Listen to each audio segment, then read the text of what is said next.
बिस्मिल्लाहिर्रहमानिर्रहीम। अस्सलाम वालेकुम।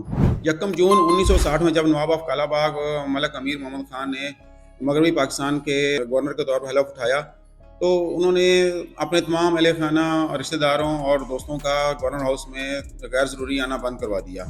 इवन के कहते हैं कि नवाब साहब की जो बेगम है, उन्होंने तो गवर्नर हाउस का दरवाज़ा तक नहीं देखा था, वो कभी गवर्नर हाउस नहीं आई।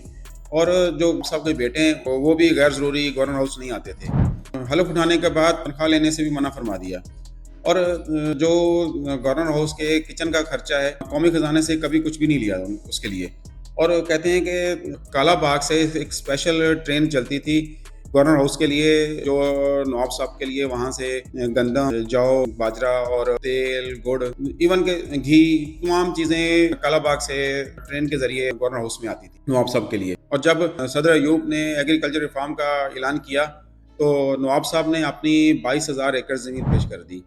और सरकारी ऑफिसर की अपॉइंटमेंट के लिए स्पेशल नवाब साहब खुद उनका इंटरव्यू लेते और कायदा उनकी छानबीन की जाती है, और उसके बाद उनकी अपॉइंटमेंट होती थी और मेरिट भी होती थी, कोई किसी की सिफारिश नहीं कबूल की जाती थी। कहते हैं कि नवाब साहब के दौर इक़्तिदार में लाहौर से 5 साल बच्चा अगवा हो गया, तो नवाब साहब ने पुलिस को सख्ती से कहा कि 24 घंटे के अंदर अंदर इस बच्चे को बाज़याब कराया जाए।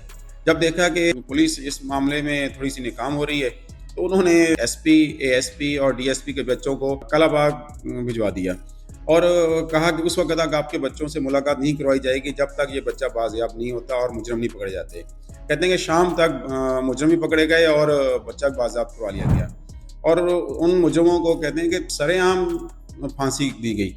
और जब तक नवाब साहब का इक़्तिदार रहा, दोबारा अगवा का वाक़या पेश नहीं आया। और 1965 की जंग के दौरान नवाब साहब को ये कहा गया कि आप ऐसा करें, गवर्नर हाउस छोड़ दें और कहीं महफूज जगह शिफ्ट हो जाएं। नवाब साहब ने कहा कि मेरा ज़मीर इजाज़त नहीं देता कि मैं बुज़दिलों की तरह कहीं छुप जाऊं और मेरे जवान सरहदों पे अपनी जान देते रहें।